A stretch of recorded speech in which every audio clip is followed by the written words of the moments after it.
వాడు పరిశుద్ధ దేవుడుగా భూమి మీద జన్మించి లోకములో ఉన్న పాపులైన వారందరి పాప దోషములను నివృత్తి చేయుట కొరకై ఆయన యజ్ఞ పశువుగా సిలువలో వేలాడతాడు. గ్రంథాలు సెలవిస్తూ ఉన్నాయి. ప్రియమైన సహోదరి సహోదరుడా, మేము ఎక్కువగా చెప్పలేం, కానీ యేసు ప్రభు నిజమైన దేవుడును నిత్య జీవమునై ఉన్నాడని వ్రాయబడి ఉంది. ఈయన నరుడు కాడు.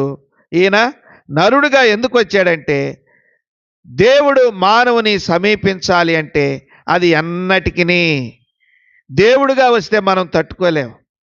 ఆయన సమీపింపరాని తేజస్సులో ఉన్నవాడు, కోటి సూర్యుల కంటేను కాంతివంతమైనటువంటి వాడు. ఒక సూర్యుడు వేడే తట్టుకోలేం, కొంచెం ఎండ వస్తేనే తట్టుకోలేం. అబ్బా అమ్మ అని సమస్యలు పోతూ ఉంటాం. ఒక ఏసీ కాదు, ఇప్పుడు 2 ఏసీలు పెట్టుకుని